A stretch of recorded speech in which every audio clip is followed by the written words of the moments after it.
César, buenas tardes. Bienvenidos y bienvenidas a los museos del Banco Central. Mi nombre es Claudia López, trabajo en el Departamento de Educación y en nombre de nuestra querida institución les doy la más cordial bienvenida a este espacio, a esta conferencia con una persona, un arqueólogo y un amigo del museo. Siempre nos complace tener a Ricardo en los museos porque sus investigaciones de todos los tiempos enriquecen mucho los contenidos también de nuestras colecciones, de nuestros temas, ¿verdad? Bueno, Ricardo, como muchos de ustedes saben, es licenciado con énfasis en arqueología de la Universidad de Costa Rica, es máster en antropología biológica y doctor en arqueología de la Universidad Estatal de Nueva York en Albany, es jubilado del Museo Nacional de Costa Rica y ha dirigido investigaciones multianuales en el Valle del Guarco, en Bahía Culebra, en Turrialba y en Línea Vieja, en Limón. Tiene muchísima experiencia en análisis de osteología humana y en prácticas funerarias. Esta vez trata la larga trayectoria, ¿verdad? También relacionados con diferentes temas relacionados con su doctorado, ¿verdad? Bueno, Ricardo, le damos las gracias por escoger a los museos para exponer los resultados de esta investigación que sin duda nos va a sorprender por el tema que trata y también porque tenemos a este espacio como vecino, ¿verdad? La catedral. Muchas gracias. Gracias. Bueno, gracias por haber venido y gracias al museo, ¿verdad? Y a la fundación por organizar este tipo de charlas. Ok, el título es Evidencia Indígena y el Cementerio de la Ermita Colonial, Arqueología en la Catedral de San José. Quiere decir que es como un tema que en realidad tiene parte de arqueología precolombina y parte de arqueología histórica, en cierta forma, ¿verdad? Y vamos a empezar para tener bastante tiempo para preguntas. Entonces, las bases de la charla, ¿verdad?, son la valoración arqueológica con rescate súbito. O sea, este es como el tipo de modalidad del trabajo arqueológico que se dio. Fue motivada por el hallazgo súbito de restos óseos humanos. Sin embargo, vemos que esto de súbito no debió de haber ocurrido. Debió de haber ocurrido un estudio previo preventivo, pero no se dio. Entonces, esto fue causado por trabajos de consolidación estructural y remodelación de la catedral. Bajo la competencia de la Junta para la Restauración de la Catedral, o sea que era una junta que se había formado, ¿verdad?, para dirigir este proyecto de restauración, consolidación estructural, ¿verdad? Me dio una orden judicial para que se hiciera el trabajo arqueológico. O sea, fue una cosa interesante porque fue una orden de una jueza, me acuerdo, para que se esclareciera la naturaleza de esas evidencias que se habían hallado, ¿verdad? Principalmente por la parte de restos óseos humanos, ¿verdad? Entonces tenía que aclararse realmente cuál era la antigüedad, digamos, a qué momento histórico correspondían, etc. Hubo un permiso de la jueza de 1 mes y 10 días, ¿verdad? Un mes y 10 días para esclarecer la naturaleza, que era como el punto principal. No tanto la extensión de los hallazgos o algo por el estilo, sino esclarecer si realmente eran precolombinos o eran históricos o más bien eran como cosas un poco más recientes que olieran a un caso médico legal, ¿verdad? Algo forense. Sí, se rindió un informe de manera inmediata, ¿verdad?, al juzgado primero de San José y luego se publicó en la revista Vínculo los resultados. Esta es una secuencia histórica para ubicar básicamente el contexto del trabajo, ¿verdad?, pero en un sentido cronológico. O sea, en 1736 se erige la primera ermita en San José, ¿verdad?, en lo que llegaría a ser la ciudad de San José, ¿verdad? Luego en 1776 se traslada esta ermita, ¿verdad? La ermita tenía un cementerio a la par, la primera. Se traslada, ¿verdad? Y se traslada al sitio que conocemos de la Catedral Metropolitana. Y sería la segunda ermita de San José con su cementerio adosado. ¿Ok? En 1813 hay una bula real para sacar los cementerios de los cascos urbanos de todo lo que era el reino, ¿verdad? Entonces Costa Rica era parte del reino, entonces hubo que trasladar el cementerio de la segunda ermita y se clausura el cementerio y se traslada de la catedral y se traslada el Campo Santo a la zona de las ánimas, donde está frente al cementerio, digamos, no es el obrero, es el general, frente al cementerio general, donde estarían la iglesia de las ánimas y también ¿cómo se llama? La curia, el edificio de la curia. No sabemos exactamente ahí a dónde. Entonces ahí también podríamos tener otro drama como que hubiera ocurrido también. Pero bueno, en 1824 la ermita se amplía a ser una iglesia, ¿verdad? Y se construyen muros de cal y canto, que vamos a verlos ahora, ¿verdad? Que son realmente los muros que todavía están en la iglesia de la catedral, ¿verdad? Y adquiere el título de catedral, ¿verdad? 1824. Entre 1830 y 1840 hay mejoras, ¿verdad? Mejoras en la catedral que también los vamos a ver, digamos, expuestas en las fotografías. En 1941, perdón, ahí hay un error, es entre 1841 y 1860. Hay arreglos que mejoran la condición estructural de la construcción de la catedral, ¿verdad? Entre ellos pilares de madera. Y entre 1861 y 1870 hay reparaciones y adiciones, entre ellas el sagrario, ¿verdad? Que no estaba donde está ahora, ¿verdad? El sagrario fue movido, ¿verdad? O sea, reconstruido no, fue demolido y vuelto a construir, ¿verdad? Entonces, eso es en 1861 y 1870, ¿verdad? Y la iglesia adquiere su apariencia, más o menos la apariencia que conocemos, ¿ok? Entonces, esa es la secuencia. Y luego en este momento ya el cementerio colonial, ¿verdad? Que era ese cementerio que se empezó a formar cuando se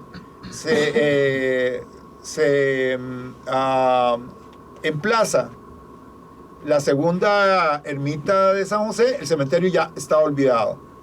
Ya nadie en ese momento, eran como 50 años habían pasado y ya la gente no recordaba el cementerio.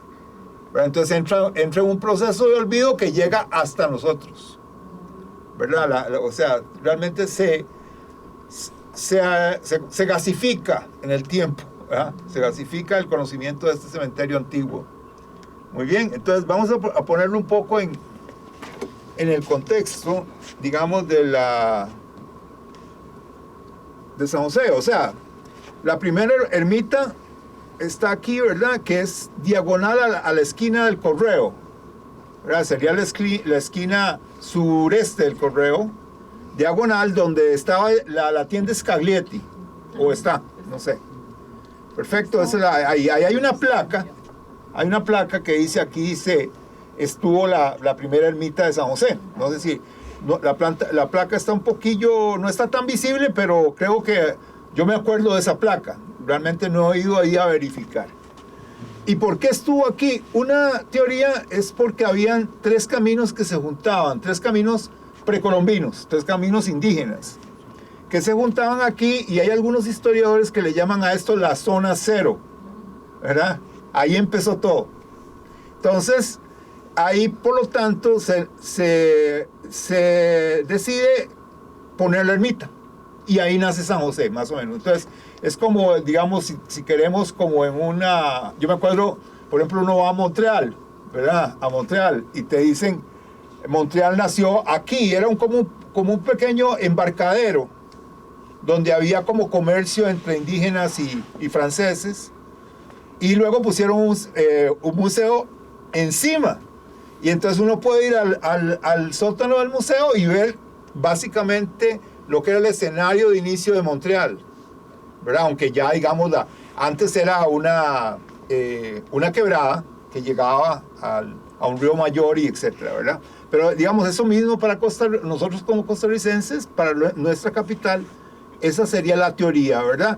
Y después hay un traslado, ¿verdad? Como se dijo, a este otro punto, que sería el punto de la catedral actual. De la ermita, ¿verdad? En ambos habían cementerios. Digamos, suponete este punto amarillo es ese cementerio de la segunda ermita, que vamos a hablar. Y, digamos, era un cementerio que yo le calculo como unos 900 metros cuadrados, a más o menos 900 metros cuadrados, ¿verdad? Entonces, estaba sobre lo que sería la parte norte, del costado norte de la catedral, ¿verdad? En lo que es ahora como una macetera, y hay una estatua dedicada a Juan Pablo II, ¿verdad? Y también en lo que es la Avenida Segunda, porque cuando se amplió la Avenida Segunda, hay informes periodísticos, notas periodísticas, de que salieron huesos y salieron cosas, inclusive, como siempre, cosas de oro y, ¿verdad? Que quizá, ¿por qué no? Tal vez algunas sí. Ahora vamos a ver que tal vez tiene cierto grado de verdad, ¿verdad? Este cementerio, digamos, como después de 1813, no exactamente 1813, porque probablemente no se ejecutó inmediatamente, pero fue trasladado aquí más o menos a donde las ánimas, ¿verdad? Ok, perfectamente. Entonces tenemos todo eso, los caminos indígenas, las dos ermitas, el traslado a las ánimas y el cementerio del sitio de la catedral, aproximadamente de 900 metros cuadrados. Y aquí en este punto de aquí, nací yo. O sea, aquí era mi casa, ¿verdad? Y yo fui al Liceo de Costa Rica, ¿verdad? A estudiar a la escuela Claudio González Rucabado y a la escuela Juan Rudín, ¿verdad? Entonces aquí fue toda mi niñez y juventud en este punto. Por lo tanto, es un lugar que conozco bastante bien, y aquí es donde estamos nosotros en este momento, ¿verdad? Aquí, en el Museo del Oro. Muy bien. Ok, entonces en 1993 esto pasó. Empezaron con estos trabajos de consolidación. La idea era reforzarla sísmicamente, de manera que la iglesia resistiera sismos, ¿verdad? Así de alta intensidad, ¿verdad? Y, digamos, lo que es todos estos trabajos, ¿verdad?, obedecen a esa idea. También querían como embellecer la iglesia, digámoslo así, ¿verdad? Y además querían dejar un legado de alguien de la jerarquía eclesiástica, fuera un legado para futuras generaciones. Bueno, perfectamente. Entonces, cuando la empiezan a denudar, la iglesia se observa ya su construcción con muros de calicanto, bloques de calicanto, ¿verdad? Y se puede ver también una secuencia de construcción en términos de los materiales, que es como sería arqueología pura, ¿verdad? Entonces la arqueología diría que, bueno, que hay una construcción, ¿verdad? Como lo vimos en la tabla de las bases, de la parte cronológica, y todos estos adosamientos, por ejemplo, de ladrillo, son posteriores. Y todas estas cuestiones como estas, ¿verdad? Estas pilastras, que en realidad son totalmente decorativas, no sostienen nada, ¿verdad? Entonces se puede ver la iglesia en este sentido arqueológico. Ok, aquí sería el Parque Central, ¿verdad? Esta es la parte sur, la parte norte, ¿verdad? Los trabajadores no tenían el EPI, ¿verdad? No tenían todo el equipo de seguridad, digamos, básicamente, digamos, en ese momento. O no los obligaban a ponérselos, ¿verdad? Aquí está el muchacho y aquí está el casco, ¿ok? Entonces, y además estaban estas zanjas o estos fosos, ¿verdad? rodeando lo que sería la parte de los cimientos de la iglesia para hacer los reforzamientos usando unas agarraderas, unos brackets, llaman, son como unas agarraderas que agarran la parte de abajo como para, digamos, resistir sismos.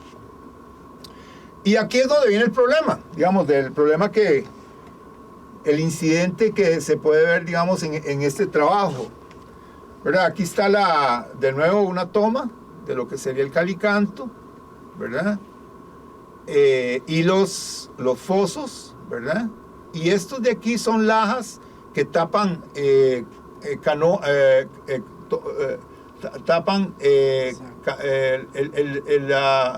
la parte que es los conductos pluviales, digámoslo así, ¿verdad? Donde vendría las canoas para sacar el agua pluvial, ¿verdad? Y esta de aquí es mi esposa. Bueno, pero bueno, parte del asunto. Que después no diga que no la mencioné. Entonces, ok, esta es la planta de la catedral, ¿verdad? Y aquí está donde están los muros. Estos muros fueron construidos, ¿verdad? Por un arquitecto alemán. Y luego viene este muro, digamos, de la portada, que es un muro de 4 metros de ancho, ¿verdad? Que es cuando entramos a la iglesia, pasamos como por esta grutita, una gruta pequeña, y es un muro, este muro grueso de 4 metros de ancho con 3 entradas, ¿verdad? Y los amarillos es donde realizamos el trabajo arqueológico, ¿verdad? Principalmente, pero mayormente en esta parte sur y en esta parte interna de la iglesia, ¿ok? El altar, ¿verdad? Todos nos orientamos, ¿verdad? Estas serían las entradas y aquí en esta parte estaría el parque central.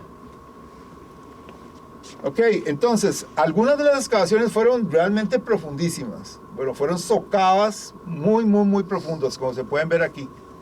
Porque tenían que quitar, porque los constructores dejaron unas piedras muy grandes, que eran piedras bola, digamos, lo que llamaríamos como grandes cantos rodados, boulders, ¿verdad? Ahí abajo.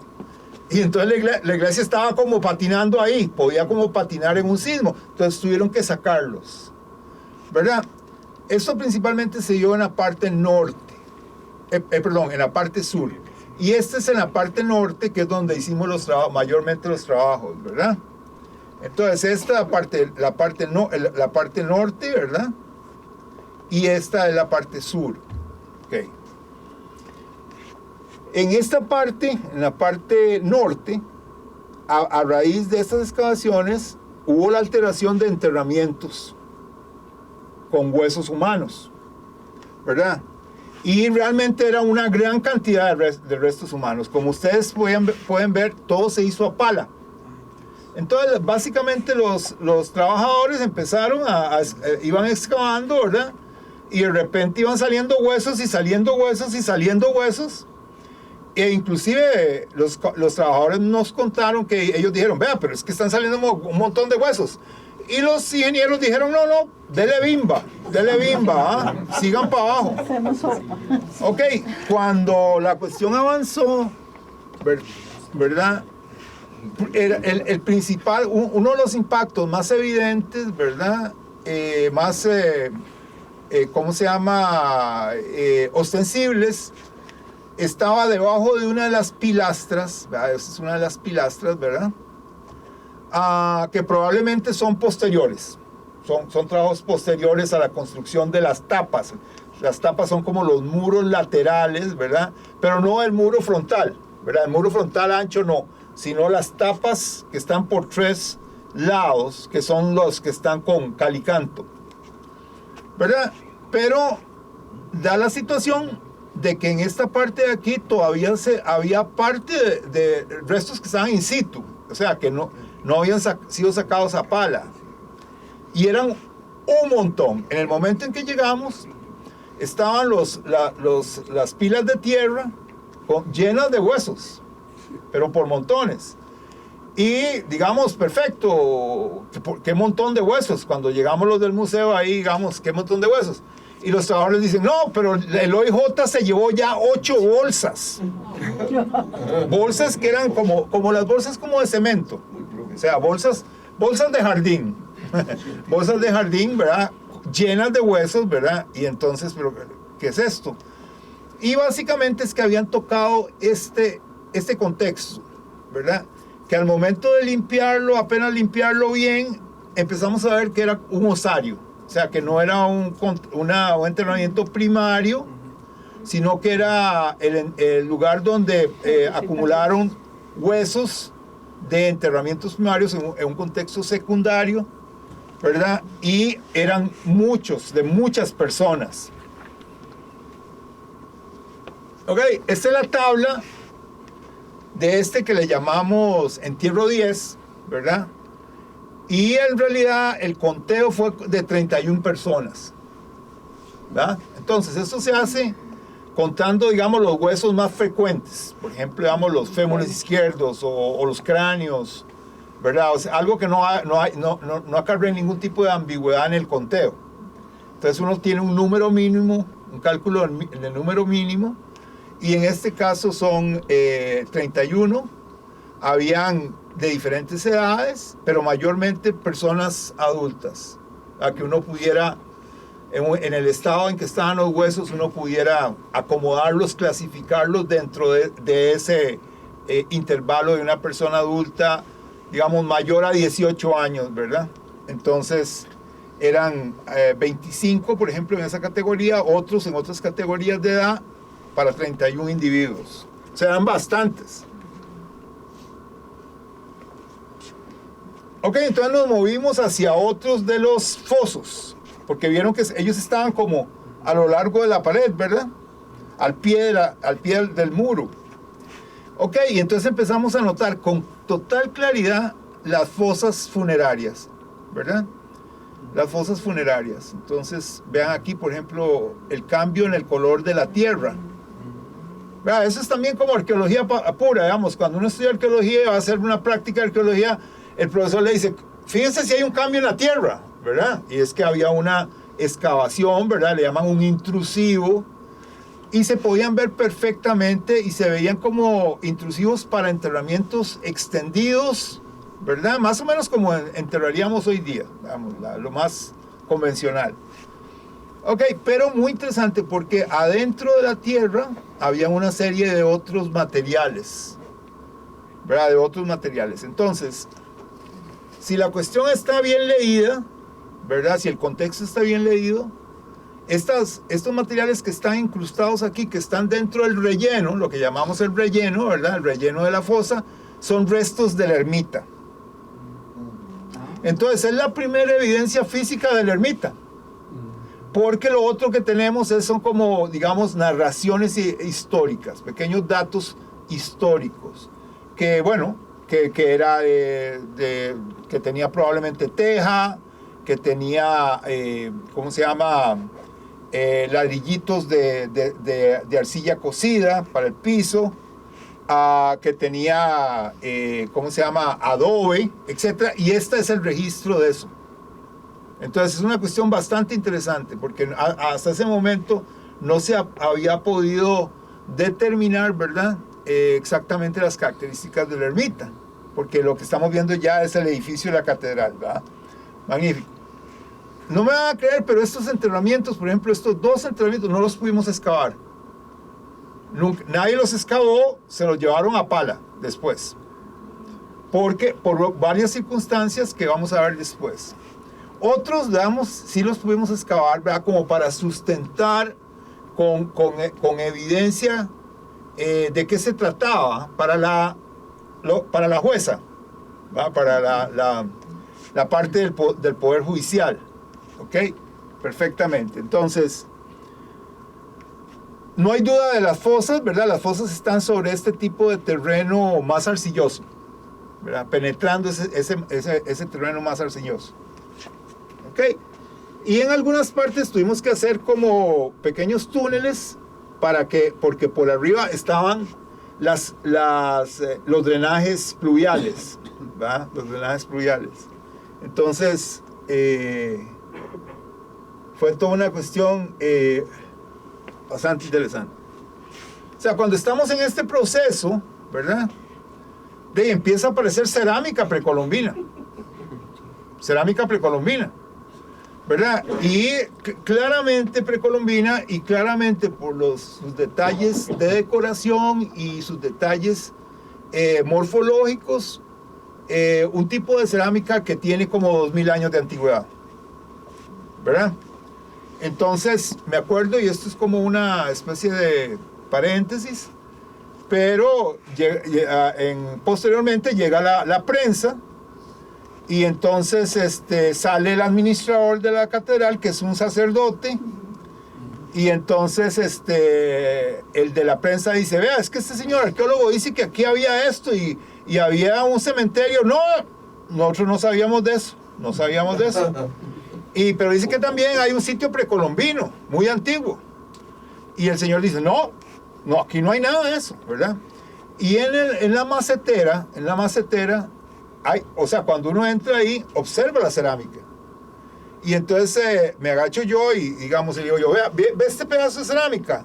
Era cuando Cristo caminaba por Galilea, ¿verdad? Y el señor, el sacerdote, se quedó como así. Bueno, es una inexactitud, pero de hecho era cercano, bastante cercano, porque era un sitio de esa antigüedad, pero después el sitio no se ocupó más en la época precolombina. En muchos sitios de estos arqueológicos uno tiene una estratigrafía, o sea, como una secuencia de ocupación que va de un periodo a otro periodo, o un lapso de desocupación, y luego una ocupación posterior, mucho posterior. Pero en este caso fue un sitio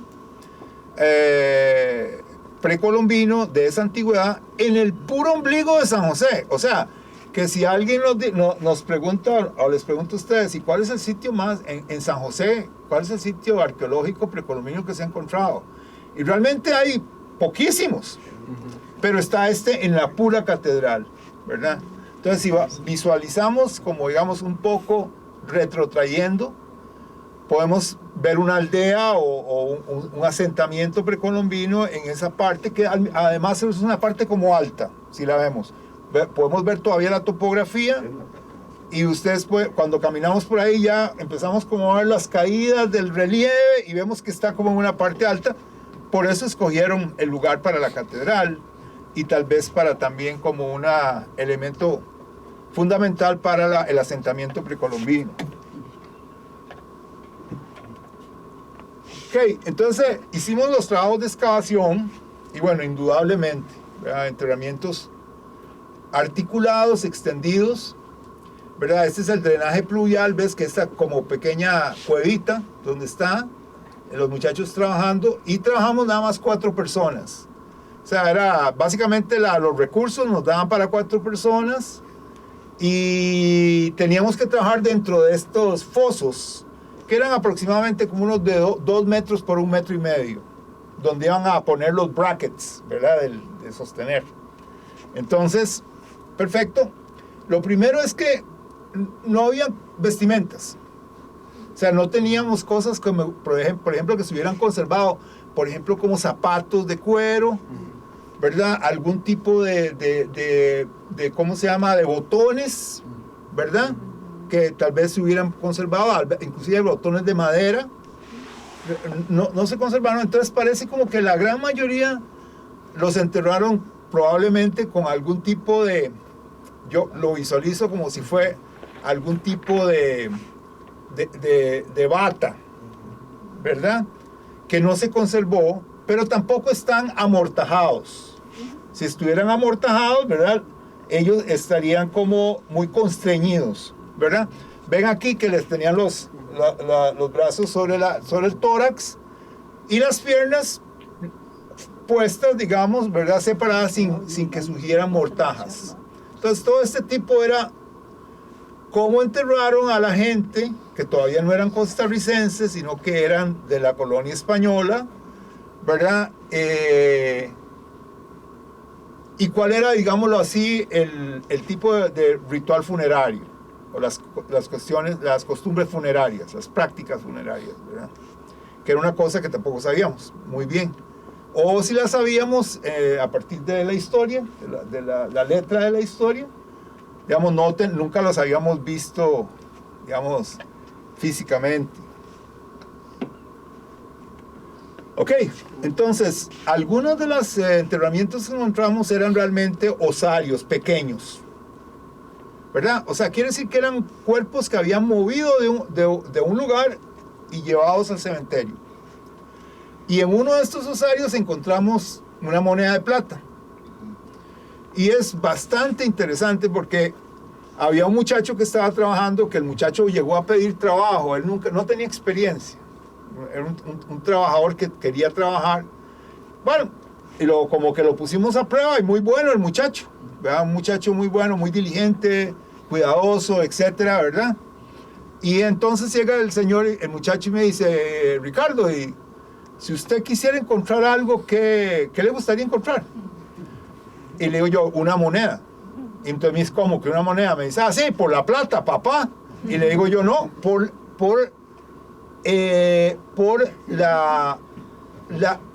la fecha, ¿verdad? Porque ya habían un montón de gente que estaba especulando a nivel de la gente, digamos, de la gente alrededor, los ticos, de que era eso, que si era precolombino o si era de indígenas. No, eso es de indígenas, digamos. Entonces, como que de indígenas, no, hay un montón de sitios con restos indígenas, ¿verdad?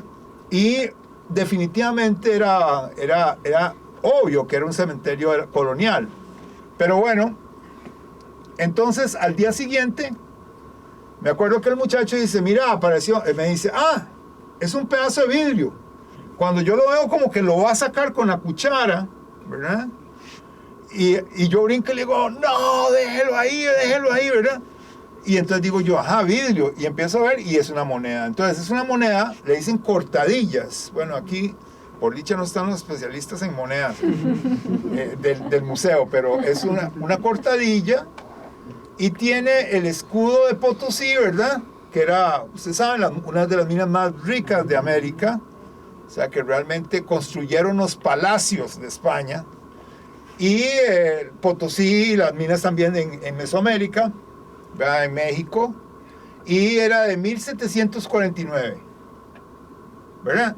Lo que pasa es que esta cortadilla estuvo en circulación mucho tiempo, ¿verdad? Porque fue devastada, ¿ves? La raspaban intencionalmente para guardar parte del material, ¿verdad?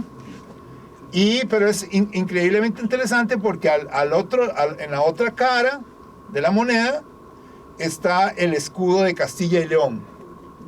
Entonces eso se le llama la cruz patuda, ¿verdad? Y están, digamos, los leones y los castillos ahí, pero muy desgastados. Pero realmente creo yo que es la única moneda colonial encontrada in situ. Entonces, desde el punto de vista, para Costa Rica, es maravilloso, ¿verdad? Y claro, no podemos decir que era tan antiguo el cementerio, pero sí era un cementerio colonial, ¿verdad? Prueba de eso. Ok, ¿y por qué tantos enterramientos inarticulados, verdad? ¿Por qué tantos enterramientos inarticulados? ¿Por qué no todos eran enterramientos articulados, verdad? Bueno, aquí se ve una secuencia de enterramiento. Por ejemplo, se ve aquí donde estaba la moneda, ¿verdad? Aquí hay otro enterramiento y aquí hay otro enterramiento. Hay 3 enterramientos, pero fueron, puestos traslapados de manera tal de que uno puede saber cuál es primero, cuál es después, pero al mismo tiempo fueron alterados, como que no había mucho espacio. No había mucho espacio, ¿verdad? Entonces esto llevó a este tipo de alteración, o sea, como los enterradores, ¿verdad? Los enterradores, digamos, ya habían perdido básicamente la memoria, el inventario del cementerio. Entonces excavaban y pegaban, alteraban un cementerio o un enterramiento previo. Ups, ¿verdad? Bueno, está bien. Metámoslo ahí, digámoslo así. Entonces, muy interesante. Entonces estamos hablando de un cementerio muy dinámico, poco espacio, muy buscado. O sea, que la gente buscaba bastante enterrarse en ese cementerio, ¿verdad? Lo cual no sorprende. Por ejemplo, en este enterramiento estaba esta cruz, ¿verdad? Estaba ubicada ahí como si hubiera sido un colgante. De las pocas cosas que era parafernalia que estuvo asociado a, ¿cómo se llama? Un enterramiento, de las pocas cosas, digamos la moneda y esto de metal, pero vestimentas ninguna. ¿Ok? Bueno, perfecto. Ok, entonces este es el dibujo, eso es el famoso dibujo que hacemos los arqueólogos, que uno ven al arqueólogo ahí, ¿verdad? Luchando, midiendo y todo, ¿verdad? Pero es lo más fantástico que hay, que puede tener el trabajo de campo, porque es una cuestión como cognoscitiva. O sea, vos tenés un montón de cosas, pero no es hasta que las empezás a dibujar, ¿verdad?, que empezás a conocerlo, o sea, a detallarlo, ¿verdad? Entonces ahora los arqueólogos modernos dicen, no, voy a traer el escáner. Entonces traen el escáner, ¿verdad? Y uno dice, bueno, queda, el escáner tal vez es muy detallado, muy preciso en dimensiones y etcétera, imagen, pero es este trabajo de mapeo realmente lo que da ese nivel de acercamiento. Entonces aquí se puede ver, mira, por ejemplo, aquí hay un enterramiento secundario, aquí otro enterramiento secundario, ¿verdad? Luego aquí hay un enterramiento cuyos huesos de los miembros inferiores fueron alterados por ese enterramiento secundario. O sea que este es anterior a este, digamos. Perfectamente. Luego, como venganza, este que era el que tenía la cruz, recibió un enterramiento encima, ¿verdad?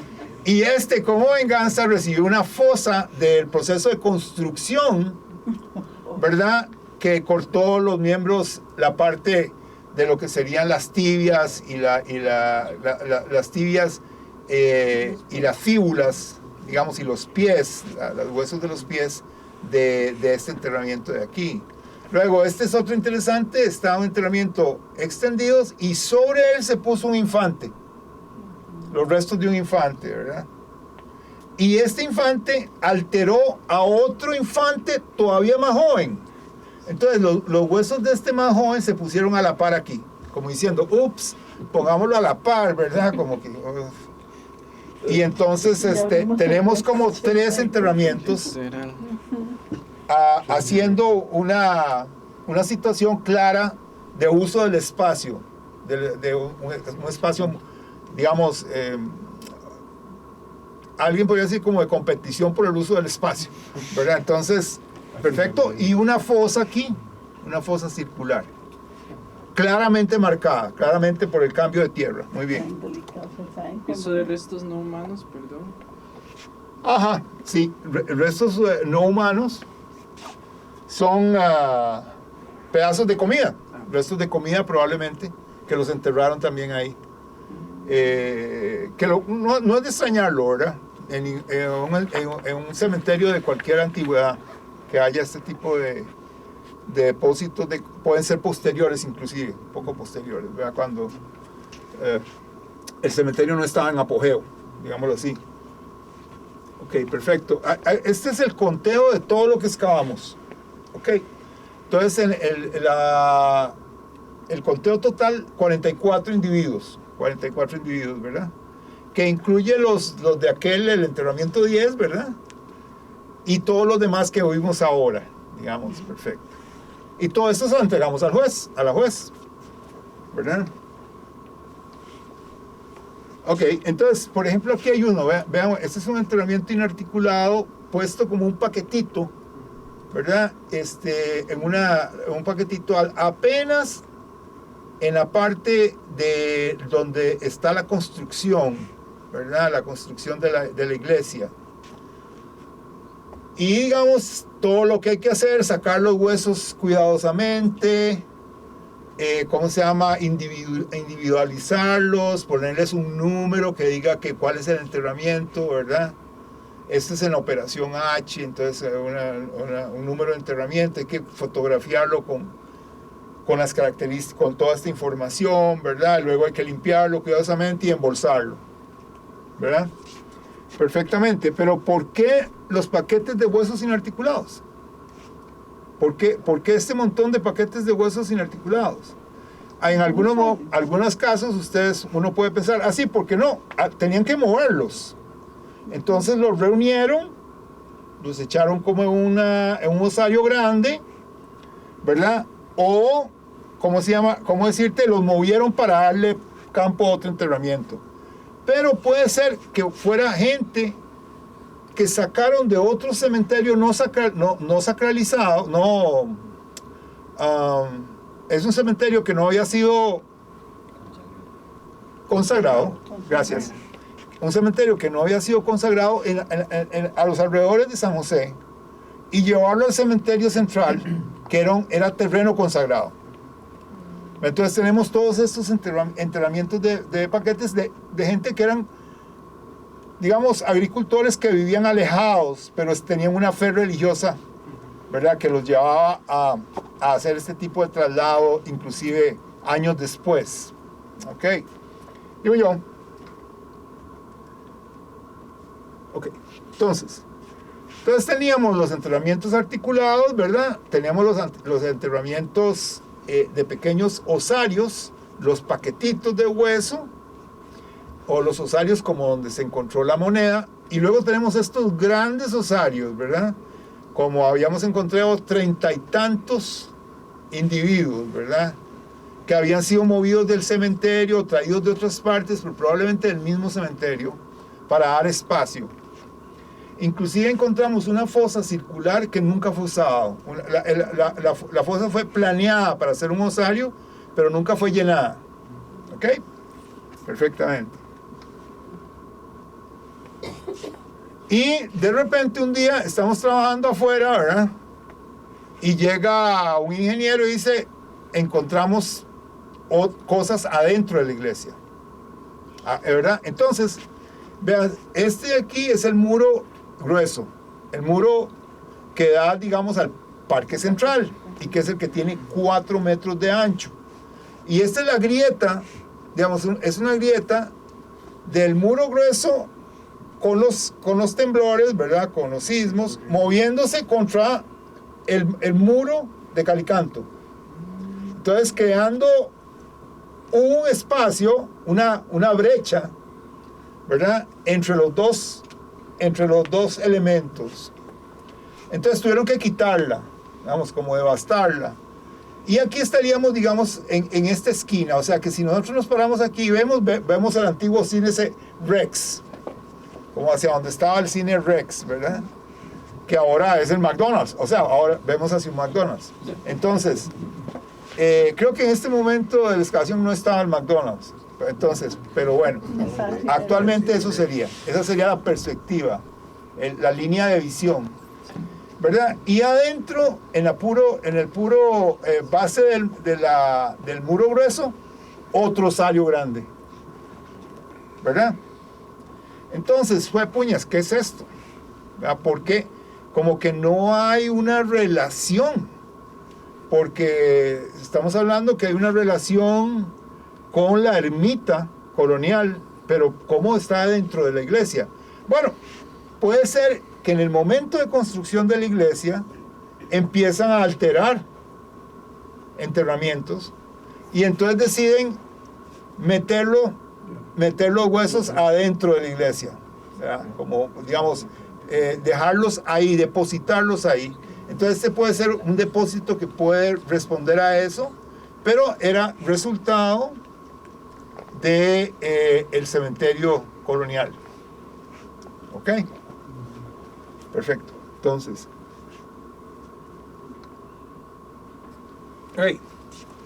algunas conclusiones, ¿verdad? Entonces está este emplazamiento precolombino, que es muy interesante, en el puro centro de la capital, ¿verdad?, en el sitio de la Catedral Metropolitana. Después, evidencias del cementerio colonial, de la segunda ermita de San José. Saturación del espacio funerario con osarios, varios grandes en fosas circulares, huesos agrupados y enterramientos traslapados, ¿verdad? Entonces, hay una saturación del espacio funerario realmente asombrosa. Osarios circulares en el espacio interno, quizá por reubicación de enterramientos de la ermita. Muy bien. Pocos artefactos, una moneda de plata y una cruz metálica expuestos, actualmente expuestos en el Museo Nacional. Eso es muy importante. Si van al Museo Nacional, en la exhibición colonial, de la época colonial, ¿verdad? Que, o sea, casi que podemos, como la idea era tener una exhibición precolombina constituida y luego pasar a la parte colonial, pero bueno, no han podido hacer la exhibición precolombina. Pero ahí están ahí se pueden observar los artefactos. Muy bien. Ok, pocos artefactos, sin restos de vestimentas y pocos restos de féretros. Tampoco, no habían restos de féretros. Yo creo que hay un enterramiento que estaban los clavos de los féretros, que se da mucho también en cementerios coloniales. A mí me tocó, bueno, participar en una excavación ahí en Albany, ¿verdad? Y se podía encontrar en un cementerio de personas holandesas, y estaban los enterramientos y uno podía ver los clavos. No veía la madera, veía el cambio de color de la tierra, pero los clavos donde estaba el féretro. Creemos que hay uno en la catedral de este tipo. Ok, y ahora la parte más interesante. Nula estrategia preventiva en torno al estudio arqueológico de bienes patrimoniales dentro del proyecto de consolidación estructural. O sea, información histórica ratificada por la arqueología con alta relevancia para su comunicación y puesta en valor por parte del municipio capitalino. Entonces, lo que tenemos es que tenemos la primera ermita y hay una placa que dice aquí estuvo el primer cementerio, pero digamos, todo el mundo pasa por el costado norte de la catedral y no sabe que ahí está el cementerio, la segunda ermita. Y no solamente, bueno, es que ahí está. O sea, que si hiciéramos más excavaciones encontraríamos más restos ahí. Ok, no hubo una estrategia de prevención, de impacto, ¿verdad?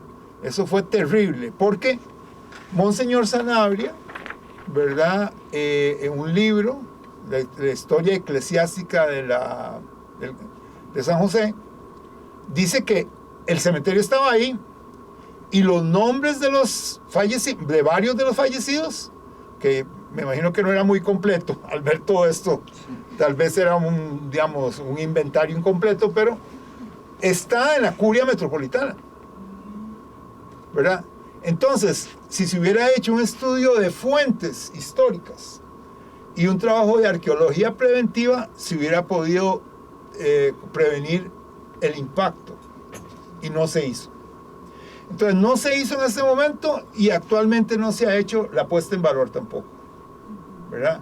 Por ejemplo, la Academia de Historia y Geografía, ¿dónde está? No hay, ¿verdad? Y sería muy, muy interesante para todo público saber de la existencia de este cementerio. Okay. Perfecto.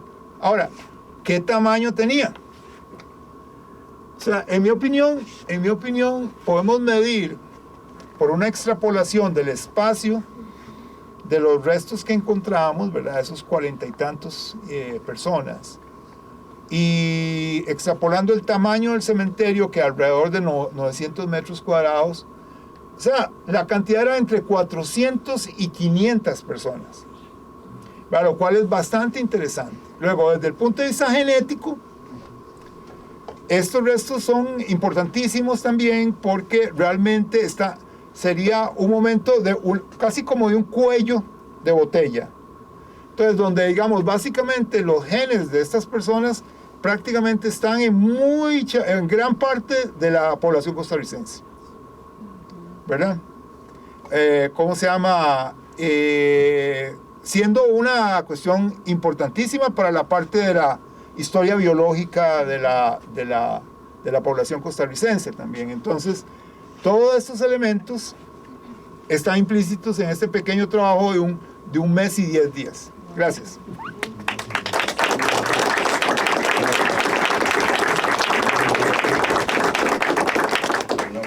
Muchas gracias, Ricardo. Con mucho gusto. ahora vamos a abrir el espacio para comentarios, preguntas, entonces vamos a empezar por aquí y vamos adelante. Me gustaría saber qué pasó con los 8 sacos de huesos que se llevó el hoyo. Sí, ahí están las osamentas. No, todas las osamentas están en el Museo Nacional en este momento. Todo lo que se sacó de los sacos, y además se tamizó la tierra que había salido donde estaban la tierra que habían sacado con pala fue tamizada para todavía extraer más restos, ¿verdad? Todo eso está en el conteo del enterramiento 10. O sea que sí se tomó en cuenta todo eso, ¿verdad? Claro, algunas cosas, digamos, muy pulverizadas, pero sí todo está en el Museo Nacional. Bueno, Ricardo, primero, mucho gusto escucharte como siempre, muchísimas gracias, sobre todo porque leído el trabajo publicado en la revista Vínculos es completamente distinto escucharte ya coloquialmente contándonos el cuento. 5 cositas nada más, porque si en 30 años no se ha hecho nada con el cementerio, sí hemos puesto en valor la historia, algunos, poquísimos, de San José. No eran 4 caminos, sino 5, no eran 3 caminos, sino 4 los que dan origen a San José. Hay evidencias de ellos y el mapa está publicado en uno de mis textos incluso. ¿Qué tipo de evidencias? Lo que se llama Porque, según entiendo, para ninguno de los caminos hay una huella. Sí, porque, no, digamos, en arqueología, huella, un camino... Sí, huella no puede haber, pero... Huella no puede haber, pero el Bueno, podría haber huella. En el caso por el impacto que tiene una ciudad, es claro que no lo puede tener. No, pero podría haber una huella, digamos, en la proyección del camino, del trazado del camino, podría haber una parte agrícola todavía, que fuera una finca, que todavía hubiera huella. De ese tipo quedan, del camino diagonal están los 2 extremos, en el paso de la Vaca uno y en el sector de Plaza Víquez el otro. De manera que sí tenemos la comunicación entre el camino diagonal que viene de hacia arriba para abajo. Sí, porque el camino, digamos, el camino que va, digámoslo, al sur, va, según los datos que yo leí, va hacia Plaza González Víquez. Sí. Muy bien. El camino que viene al este viene del Murciélago, o sea, viene de Tibás, y hay datos que dicen que ese camino, el camino, la huella de ese camino, pasaba por el parque de Tibás. Sí. Es lo que me han dicho, pero como le digo, yo no soy historiador. Bueno. Y el tercer camino iba, digamos, va más o menos en dirección al Apozuelo, ¿verdad? Pero usted sabe mucho más que yo de eso, ¿verdad? ¿Cuál es el cuarto camino? El que va al Apozuelo es el que te digo que es el diagonal, que pasa precisamente por el paso de la Boca, que no de la Vaca, y que, bueno, te invito y te lo voy a pasar luego. El mapa está realizado y está publicado. Ok. Como en el camino que viene por Curridabat, luego entra por la calle del Teniente Mora, pasa por la Universidad Veritas, sube por la Tabacalera y entra a la Avenida Central, y luego sigue por la Avenida Central, que tiene toda la razón de ser porque es el parteaguas de la ciudad, norte-sur, Torres María Aguilar, y luego sigue hacia el paso de los Anonos, que es antiquísimo y está ya registrado desde el siglo X, desde principios del siglo XIX. Era un vado. Era un vado sobre el río. También. ¿Sobre cuál río? Sobre el Tiribí. Sobre el Tiribí. Sobre el Tiribí, más o menos 200 metros más arriba del puente del Bajo de los Anonos. Ok. De acuerdo a todas las evidencias y demás que se puede recorrer. El cementerio de las ánimas, entre ese cementerio y el anterior de la catedral, tiene que haber uno intermedio. Y aquí está mi amigo historiador Alejandro Mora, que está de acuerdo conmigo. Eso es nada más. El cementerio que está en las ánimas es el famoso cementerio del cólera, del que por cierto salieron huesos cuando se hizo el parqueo que está ahora en la parte de la iglesia en las ánimas. Yo lo fui a ver y le tomé fotografías, ahí salieron huesos. En 1824 lo que se hacen es el nuevo el nuevo edificio de la parroquia. Es decir, los muros actuales, norte y sur particularmente, son los muros originales de 1823-1824. Y no es en 1824 que se declara catedral. La catedral se declara hasta 1851 con la creación de la diócesis por la elección cuando llega Monseñor Llorente y Lafuente. Luego, en la catedral no participa ningún alemán, perdón, son nada más precisiones. Hasta donde sabemos, el alemán participa en el sagrario. Y lo de ese osario que mencionaste que estuviese fuera, es que recordemos que los templos empiezan, si esta es la ermita, el templo más grande se hace con las paredes hacia afuera, usando el eje de simetría. En el caso de San José, entonces muy probablemente ese osario estuviese dentro del terreno sur, dentro del predio sur, y quedara dentro de la iglesia cuando los muros nuevos se hicieron más afuera. ¿Me explico? La expansión de la nave original, luego se bota la nave original y queda la nave nueva. Bueno, eso es una hipótesis interesante. Es que era lo usual. Pero porque es lo usual en las iglesias. No, pero digamos, lo que demuestra este estudio, ¿verdad? Porque una cosa es lo que encontramos y otra cosa es lo que a partir de la historia se infiere.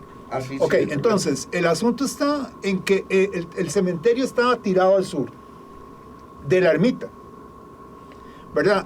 Como el osario que está dentro de la iglesia está básicamente diametralmente opuesto, ¿verdad? Diametralmente opuesto. Es difícil explicarlo por esa teoría. El cementerio está al norte, perdón. El cementerio está al norte. El cementerio está al norte. El osario, como mencionas, está al sur. Está, digamos, está en la esquina, estarías en la esquina suroeste. Suroeste. Sí. Que no hubiese habido esquina si la ermita era más pequeña. A eso es a lo que me refiero. Ok. Nada más, pero nada más, no infiero nada más que no estaba dentro. Ok, porque, digamos, eso está muy interesante, pero sí hay que inferir. Y sigue infiriendo porque nos está enseñando mucho. Pero, digamos, lo que te quiero yo decir también que hay otro dato, y es que, digamos, ese osario en particular está justo, digamos, al pie, al haz, como decían, al haz del muro grueso. O sea, que digamos que fue una cuestión prácticamente, una cuestión, digamos, muy fortuita de que no haya sido alterado por el muro grueso. De acuerdo a tu... Sí. Estamos de acuerdo, porque, digamos, en el momento en que vos tenés ese osario, en esa ubicación, es como una cuestión que rompe el patrón. No, por eso te digo, es que rompe el patrón. Pero probablemente o estaba fuera, ahora sí voy a inferir, o estaba fuera del templo, que era más pequeño, o se puso adrede debajo del muro nuevo, porque ese muro es de los años 70, ese muro es de 1870. El muro grueso. El muro grueso es distinto de las paredes. De las tapas. De las paredes de calicanto, esas que vos llamas tapas, que son los muros norte y sur. Sí. No, yo no le llamo tapas, así le llaman los arquitectos. Bueno, las tapas. O sea, todo lo que es... Bueno, no te voy a preguntar cuáles arquitectos. Sí, ahí está. Es el arquitecto Luque. O sea, durante el trabajo arqueológico, este señor Luque, ¿verdad? Llegó a ¿cómo se llama? Que lo conocemos porque realmente el Luque es de nuestra generación del Liceo de Costa Rica. Él llegó, digamos, y fue la única persona que realmente acompañó la excavación. En su momento no hubieron personas, por ejemplo, del Ministerio de Cultura. Eso fue muy interesante. Porque la gente del Ministerio de Cultura nada más tenía que sacar la cara por la ventana y ver la excavación. Porque estaban en el edificio... Sí, en el edificio del Banco Popular. Entonces ellos, digamos, básicamente podían ver a ojo de pájaro que algo estaba pasando a la par de la catedral, ¿verdad? Y entonces perfectamente debieron de haber dicho, vamos a ver qué es, quiénes son esos, es el Museo Nacional, ¿verdad? ¿Quiénes son? Es la Policía Judicial, ¿quiénes están excavando ahí? ¿Verdad? Y nunca llegaron. Bueno, digo yo, eso es como un pequeño anécdota, pero todos los datos, digamos, en la parte arquitectónica, ¿verdad? Son de un ingeniero civil y arquitecto. Sí, bueno, esa era hasta ahí mis precisiones como cronista de la ciudad. Ahora sí venían las preguntas. La primera era esa: el Centro de Patrimonio pintado en la pared, porque existe desde 1971. Sí. Y es lo que acabas de decir. Totalmente. Entonces pintado en la pared. Pintado en la pared. Okay. No, eso es muy importante. No, importantísimo. Hay importantísimos criminales aquí. Vamos a ver, Ricardo, ¿cabe la posibilidad de que esos buzones de huesos desarticulados o alguno de ellos fuese del cementerio anterior, en la ermita donde está Scagliete? Porque don Cleto y Monseñor Sanabria sostenían que tiene que haber habido un cementerio ahí, en San José y sus comienzos de 1914. No, sí. ¿Cabría la posibilidad de que yo creo que no. O sea, lo único sería, digamos, como que vos me parece que cabría. Pero lo que vos me estás diciendo es que en el momento en que se piensa clausurar ese cementerio, ¿verdad? Para pasarlo a hacer otro junto a la nueva ermita, se trajeran restos inarticulados del primer cementerio y se llevaran ahí. Sí, eso es lo que te pregunto. Creo que podría ser. La posibilidad de que uno de esos buzones, llamémoslos así, como Lázaro, fuese, ¿verdad?, de los huesos que se trajeron. No, cabría la posibilidad perfectamente. Lo que pasa es que desde el punto de vista arqueológico, ¿verdad?, aún fechando por carbono 14, esos huesos no tendríamos la precisión de años, ¿verdad? Porque, digamos, los restos humanos son uno de los materiales más precisos para datar, ¿verdad? Porque, digamos, por la, ¿cómo se llama?, reconstitución esquelética del individuo, estamos hablando de un material de vida muy corta. Entonces, por ejemplo, si usted, digamos, en arqueología muchas de las fechas vienen de madera de árboles, ¿verdad? Es una fecha bastante engañosa, porque no se sabe, digamos, de qué parte del árbol, ¿verdad? Si era una rama o algo por el estilo, si era del tronco, ¿verdad? Etcétera, ¿verdad? Y digamos, puede ser un árbol que en el tiempo, por ejemplo, precolombino, tenían que tumbar los árboles años antes de poder usar la madera. Entonces ahí tenemos un desfase, ¿verdad? Pero digamos, los huesos que están en el Museo Nacional y son analizables si tuviéramos los fondos, ¿verdad? Porque cada muestra cuesta puede estar entre $400 y $600. Son un material de fechamiento idóneo. Lo que pasa es que no tendríamos esa precisión para saber si los restos eran anteriores, ¿verdad? Que digamos, dentro de lo que vos decís, sería una manera de determinar si eso fue, no solamente cabría pensarlo, sino que fue realmente una posibilidad, digamos, ya, ¿cómo se llama?, a partir del análisis isotópico de los materiales. ¿Y la moneda? 1749, por lo menos lo que decía ahí. ¿Dónde está? No, ¿cómo la fechás? No, la moneda, me parece que la moneda da un sentido de un contexto colonial, pero sí no de que fuera sincrónica con los enterramientos. No, porque primero la moneda es una moneda muy usada, está muy desgastada, muy, ¿verdad? ¿Cómo se llama? Y entonces lo que diría un experto en monedas es que ella circuló mucho antes de ser enterrada. Entonces, digamos, no es una muestra de que es un cementerio colonial, pero no una muestra de que el cementerio se pudiera datar de tan antes. Sí. Ajá. Sí. No, te agradezco un montón. Con mucho gusto. Un gustazo, ¿no? No. Muchas gracias. Tenemos otra pregunta por allá. Ricardo, dos preguntas. Una, con lo que usted expone ahora, ¿hay algún otro estudio que se haya hecho sobre el caso de la catedral? Por ejemplo, me queda la duda de si todo el ala sur, digamos que es ahora parte del jardín, ese sector es cementerio, o se supo algo pensando, digamos, más tardíamente en que se hizo este camino ahora con Alquines ahí, que es la famosa ¿cómo se llama? Avenida 4. Avenida 4. Avenida 4, ¿verdad? Esa es una pregunta. Y la otra es, esta disposición de individuos podría obedecer más bien como también a relacionamientos, digamos, sociales o organizaciones familiares, porque es bastante común, te lo digo hasta el día de hoy, digamos que cuando se han muerto familiares, incluso si hay restos óseos, lo que se hacía en la disposición, en especial si eran infantes o ya estaban desarticulados, se metían en otros, en los féretros, y se disponía ahí, digamos, varios individuos, en especial pensando en los infantes y también pues por las patologías de la época que podían morir como muchísimos más individuos de lo que pensaríamos ahora.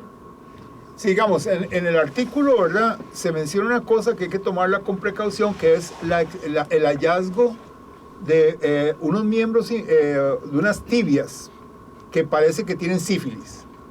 O sea, que parece que tienen una lesión de sífilis. Eso no decidí ponerlo aquí, pero digamos sí está en el artículo. Lo que pasa es que esta parte de lo que se llama la paleopatología, digamos, es una cuestión que hay que tomarla con mucho cuidado. Tendría que ser, ¿cómo se llama?, objeto de un especialista en paleopatologías que lo viera, pero el tipo de lesión en ambas tibias sugeriría que pudo haber sido sífilis, ¿verdad? Entonces, la otra cosa es que si hubieran como sectores por familias, es muy posible. Digamos, uno quisiera que un niño que murió temprano estuviera acompañado, por ejemplo. Pero, digamos, lo que sí llama la atención es que estén, de que no hubiera habido digamos, como que no hubiera sido un tipo de enterramiento muy, ¿cómo se llama?, con un registro tal, digamos, que los enterramientos no hubiera poca alteración, ¿verdad? Entonces, esta situación puede ser un efecto cronológico, puede ser un efecto, digamos, de que no hay una suficiente continuidad en las personas que administraban el cementerio, digamos, porque, bueno, era un momento de la historia, digamos, que los historiadores dirán de qué tipo de momento histórico era, cómo era el momento histórico. Tal vez era un momento básicamente donde no había mucha institucionalidad para cuidar de eso, digamos.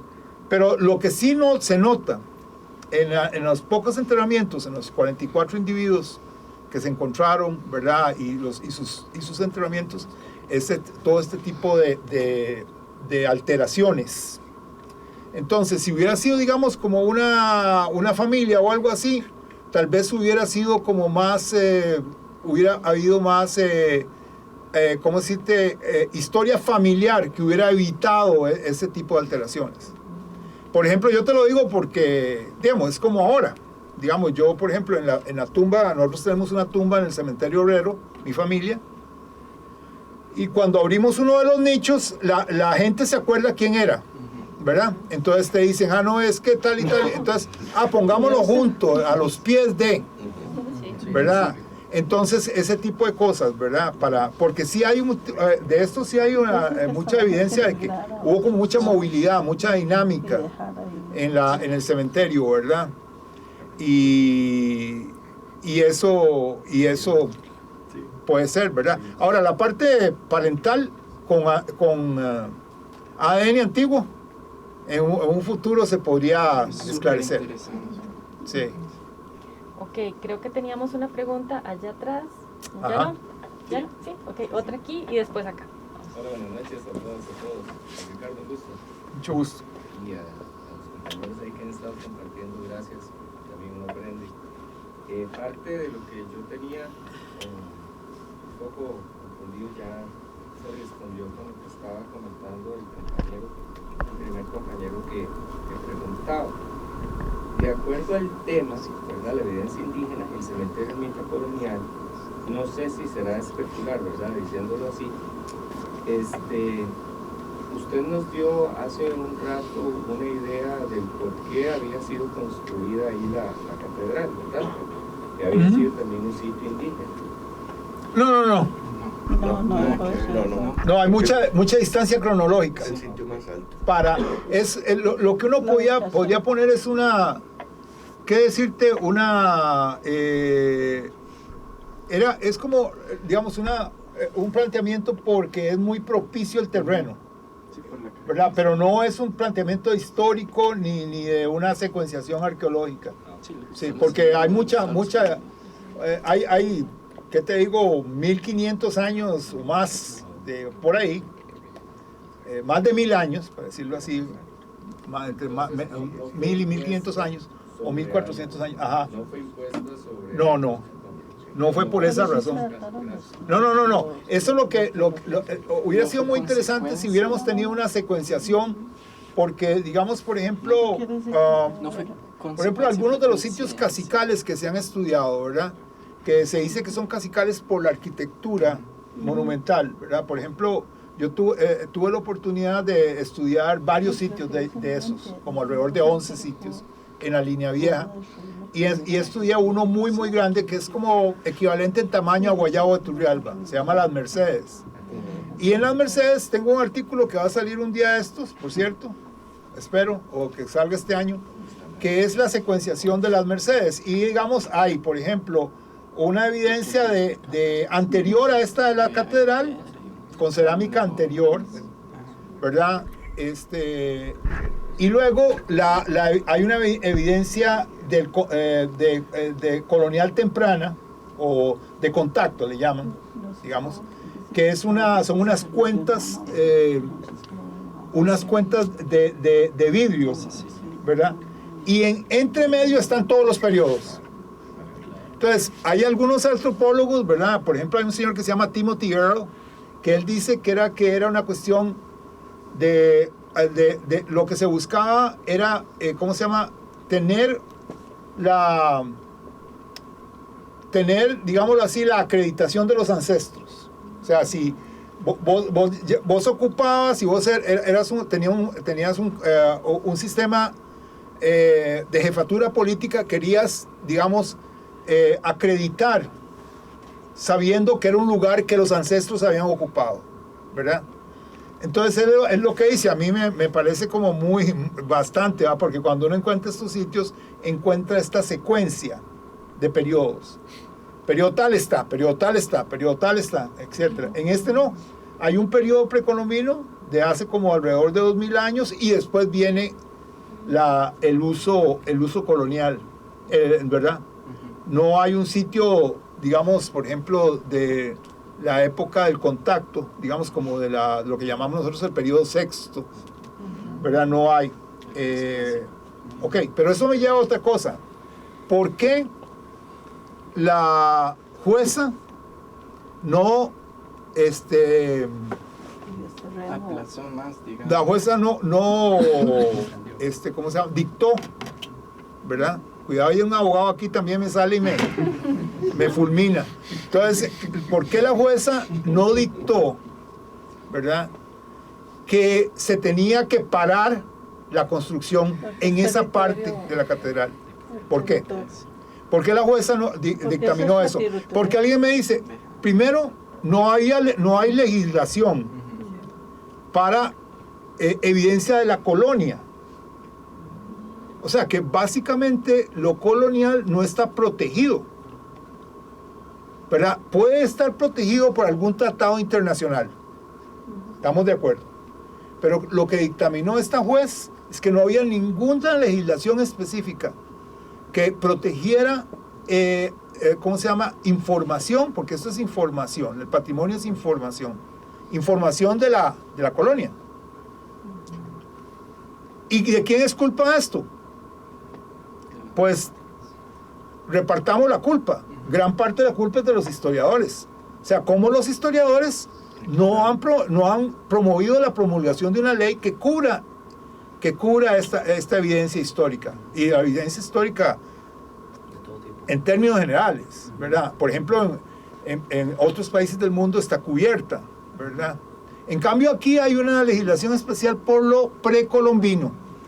Entonces, ¿por qué si había precolombino no interrumpió los trabajos? Que hubiera sido como ¿verdad? Estaban, como decirte, un montón de influencias, personas que tenían mucha influencia en esta junta de restauración de la catedral, ¿verdad? Y eso es porque realmente todo lo que encontramos precolombinos había sido alterado por lo de la colonia. Entonces, en el momento en que se hace un cementerio tan denso como este, todo lo que son los estratos con restos precolombinos,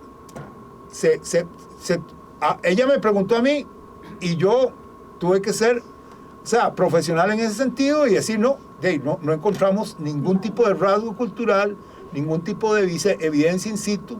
Todo lo que encontramos es cerámica que estaba, digamos, ya alterada por las fosas coloniales, ¿verdad? Entonces ahí fue la pega, como dicen, y ella dijo no puedo pararlo, como que dice bueno, ¿verdad? Y sigamos, y entonces siguieron, de hecho tiempo después, días después yo quise entrar para ver qué se estaba destruyendo, cómo se estaba destruyendo, tomar fotos, y no me dejaron entrar. O sea, ellos no dejaron entrar. O sea, había un perímetro, como una construcción, que hay un perímetro de latas ahí puestas, ¿verdad? Y no dejaron que entráramos para documentar lo que estaba pasando. Pero sí, es una gran oportunidad, pero por lo menos hubo este mes y una semana para documentarlo. Gracias, Ricardo. Seguimos con esta pregunta y luego otra aquí. Muchas gracias, don Ricardo, por compartir. Mi pregunta va a ir dirigida en eso que acaba de mencionar al final. Un mes y 10 días es muy poco tiempo. Entonces, ¿cómo les fue con los factores externos a la hora de trabajar en ese lugar? Como por ejemplo el clima, la lluvia, en junio ya hay lluvias, o los medios de prensa llegando, o la gente curiosa, o incluso la misma iglesia católica, ¿qué tanto les permitían, qué tanto les permitían? O sea, cuéntanos el chisme. Sí. Pero, esa es la pregunta. Segunda pregunta, con respecto, la moneda y la cruz están en el Museo Nacional. ¿Y la cerámica? ¿Eso se puede...? Están también en el Museo Nacional. Ah, ok. También. Y por último, quería decirle, comentarle, bueno, de nuevo, muchas gracias. Ya han pasado 32 años. Desde entonces, en junio van a ser 32 años. Entonces, que nos comparta cuándo va a ser la próxima vez que van a ir para preparar pico y pala, para ir todos nosotros de voluntarios. No, ¿cómo decirte? La situación de... ¿Cuál era la primera pregunta? Quedé como el entrenador de la liga cuando le hacen la entrevista. ¿Cuál era su primera pregunta? Factores externos como bueno, perfecto, magnífica pregunta. Entonces, el asunto fue así, digamos, era un tipo de trabajo bastante complicado, porque había que trabajar en estas fosas. Muchas veces, algunas de las fosas y los enterramientos no admitían más de una persona. Entonces uno tenía que trabajar, digamos, la excavación cuidadosa, ¿verdad? El decapado y tamizaje y todas esas cosas, una sola persona a la vez, lo cual hace muy lento el trabajo. Pero bueno, el asunto habían fosas donde pudimos trabajar 2 personas juntas, quizá 3, pero eso es muy complicado porque básicamente vos estás en terreno minado. ¿Verdad? Vos tenés enterramientos expuestos y tenés que realmente hacer casi que como un movimiento gimnástico para no y acordarte dónde está todo, ¿verdad? Porque si vos, digamos, en un momento, y es la ley de Murphy, ¿verdad? Un carajo mueve el pie izquierdo y le dan el cráneo, una cosa así, y es muy eso ocurre mucho. Entonces eso lo tuvimos que hacer. Por ejemplo, no teníamos equipo de seguridad, pero entonces tuvimos que comprar equipo de seguridad, cascos, ¿verdad? Principalmente, que el museo no tenía, y digamos, fuimos los primeros en el museo que tuvimos cascos de equipo de seguridad. Entonces, el asunto la otra cosa es que la lluvia no fue tan problemática, pero sí empezaron a haber sismos. Vea qué cosa más interesante, empezaron a haber unos sismos. Y eso fue una excavación bastante interesante porque fue hubieron un montón de elementos de incidentes premonitorios. Por ejemplo, el carajo que me dice, ¿y usted qué quisiera encontrar? Bueno, la moneda, y al día siguiente aparece. La otra cosa es que también, digamos, la mayoría de los 4 que estábamos ahí era, ¿y si viene un sismo? ¿Verdad? Y entonces yo le digo a la gente, le digo, vean bien dónde están, dónde pueden poner el pie y cómo pueden salir. Y cómo pueden salir, ¿verdad? O sea que realmente si hay una cuestión de emergencia, porque también ellos estaban, bueno, el repello de la catedral, el repello, ¿verdad? Lo estaban moviendo con martillos hidráulicos. Entonces ellos ponían un pin y ponían una soga, porque no tenían arneses realmente, digamos, ¿verdad? Se amarraban de la cintura y ponían los 2 pies sobre la pared, y con el martillo hidráulico le pegaban para devastarla, porque ellos no necesitaban devastar el repello, ellos necesitaban sacarle un pedazo al calicanto. Oiga usted, es como lo que le estoy diciendo, usted dice, pero es como lo que lo siento en carne propia, ¿verdad? Entonces quitaban esta parte, porque ellos necesitaban hacer con hormigón, pegar una plasta de hormigón para sostener el calicanto, según ellos, ¿verdad? Entonces hubo una reunión en medio del proyecto que estábamos haciendo nosotros del trabajo.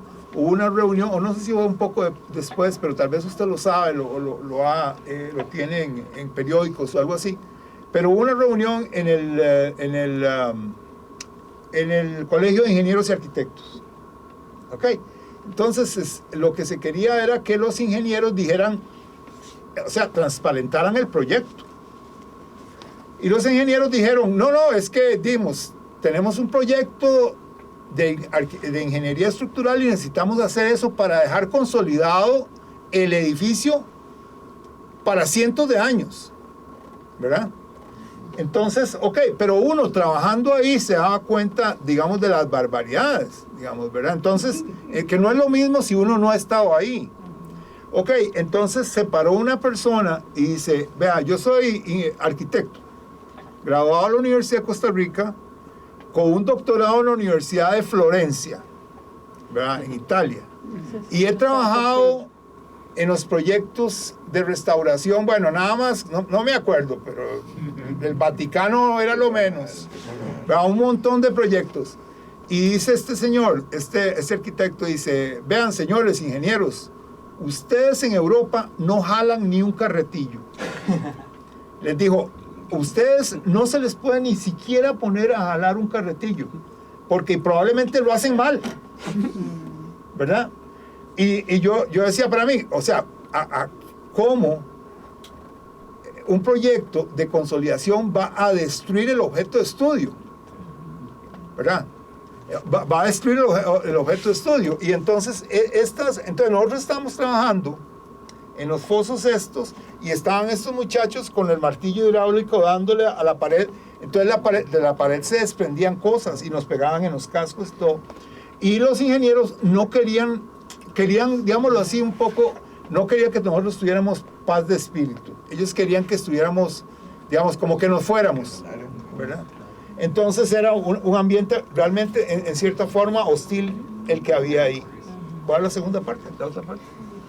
Bueno, el sismo. Viene el sismo, ¿verdad? Viene el sismo, ¿verdad? Y ese sismo se sintió bastante.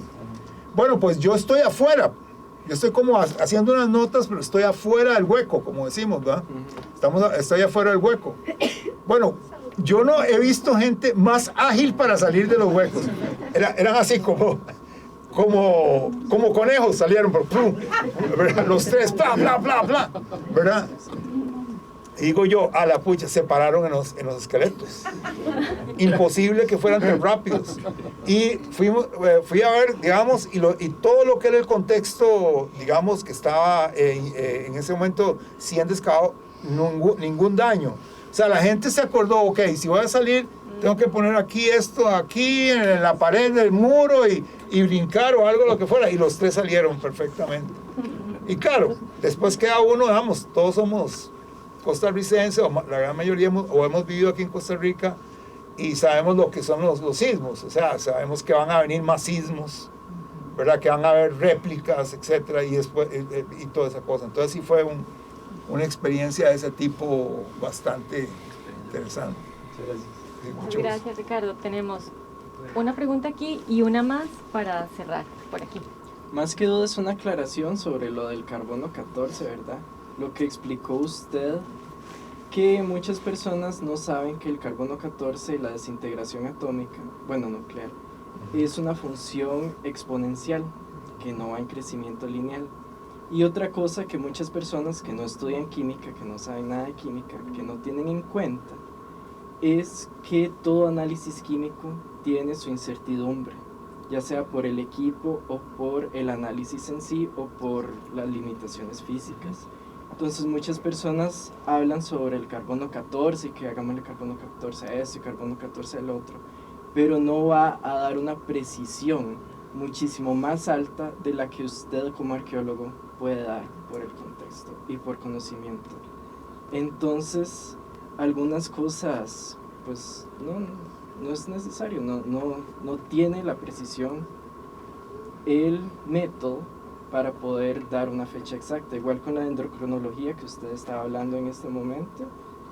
Y pues sí, por eso hay que estudiar un poquito de química para saber esa limitación. Pero la dendrocronología sí da la precisión. Sí, la dendrocronología sí, esa sí. Estamos de acuerdo. Sí. No, pero vos lo que decís es yo tengo entre mis anécdotas, por ejemplo, una tumba colonial del siglo XVI. Y teníamos dentro de la tumba huesos, teníamos maíz carbonizado, sí. Teníamos, ¿cómo se llama? Cuentas de vidrio, todo dentro de una tumba de cajón de piedra. Eso fue en San Ramón, también está publicado en Vínculos. Y la cuestión está en que teníamos todo para fechar, digamos. Teníamos maíz, que el maíz es como tiene un rango de vida, sí, como de 3 meses o 4 de crecimiento. Es una especie de vida corta, perfecto, carbonizado, perfecto. Y teníamos varias mazorcas. ¿Verdad? Teníamos el hueso humano y teníamos las cuentas. Okay. Al final de las habladas, y no voy a decir porque se hace muy largo, el asunto está en que lo más preciso fueron las cuentas. Exactamente. El estilo de las cuentas, porque el estilo de las cuentas, de esas cuentas, los expertos lo trazan en 75 años. Pero las desviaciones estándar que vos decís, aún con las técnicas más avanzadas, lo que se llama aceleración de masas o espectrometría de aceleración de masa, digamos, ¿cómo se llama? La desviación estándar, ¿verdad? Son como 30 años, una sola desviación estándar, pero hay que poner 2 desviaciones estándar a cada lado. Exacto. Entonces estamos hablando de 120 años.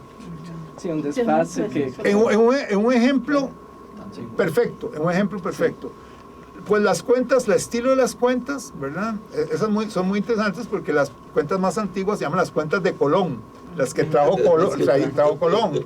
Bueno, la segunda camada se llama las cuentas del 16, a esas se les llaman Nueva Cádiz.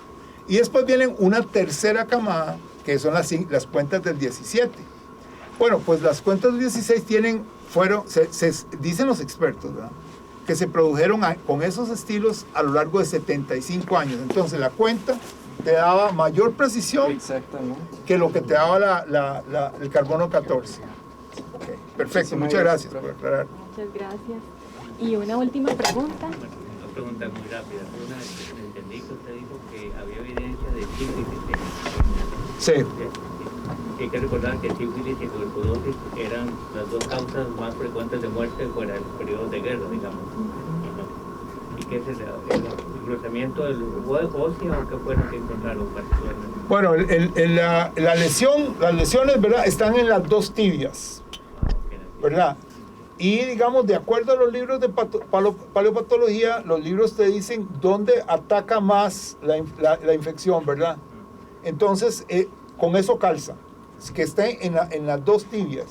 De verdad, es un proceso que invade prácticamente toda la tibia. No es una lesión muy focal, sino que está sobre el periósteo de del hueso, ¿verdad? En la parte externa del hueso, y lo ha modificado totalmente, básicamente lo ha volvido rugoso, como con gotas digamos, de periósteo, ha destruido el periósteo.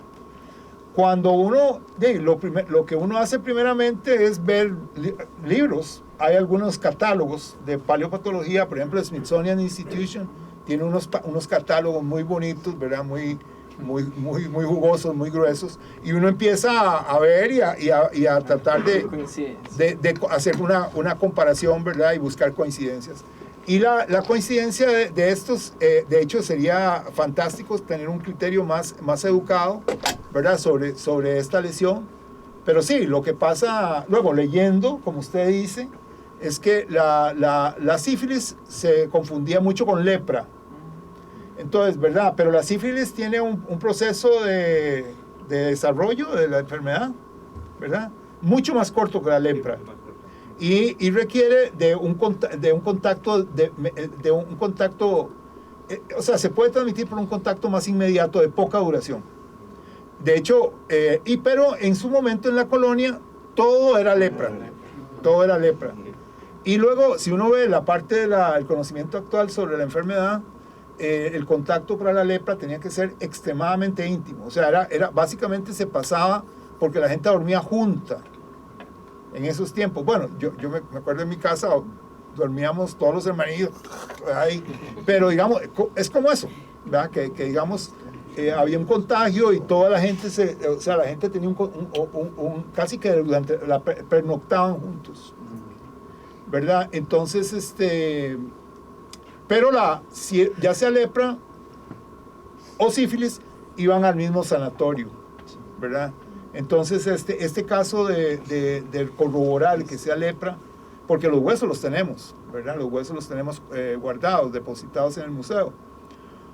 Ustedes saben que aquí en Costa Rica todo este tipo de material está protegido por ley y es considerado patrimonio y se tiene que depositar en el museo. Entonces, eso sí, ¿verdad? Pero perfectamente, digamos, por ejemplo, ya para terminar, encontramos una moneda de 10 centavos norteamericanos, ¿verdad? Ok, entonces estaba digamos, el piso del coro, está en el artículo, está el piso del coro, y, ¿verdad? Y en uno de los grandes tablones del piso del coro está una moneda, un dime de norteamericano, pegado con un clavo, y por debajo una rúbrica. ¿Cómo se llama? En lápiz de grafito. ¿Ok?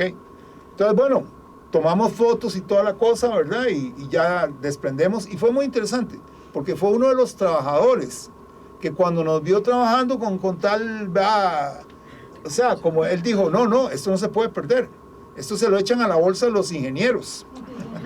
Entonces, nos avisó, vea, es que ahí apareció una moneda. Digo yo, wow, ¿a dónde? Y me dice, no, pegada en el tablón del coro. Y entonces sí, entonces era para adaptar la construcción, ¿verdad? Entonces, ¿verdad? Entonces eso se usa mucho, ¿verdad? De hecho, los arqueólogos, cuando terminan de excavar, ¿verdad?, agarran monedas recientes y las tiran en excavación, por si hay una nueva excavación se encontrará la moneda. Es casi que una cuestión muy usada. Y la cuestión está en que así fue. Ok, vino el señor que era el administrador y se la llevó. Y le digo, no, le digo yo, eso es patrimonio. Y me dice, no, esto lo guardamos nosotros. Y al no ser precolombina, no había manera, digamos, de recobrarla. Bueno. Muchas gracias, Ricardo. Gracias a ustedes.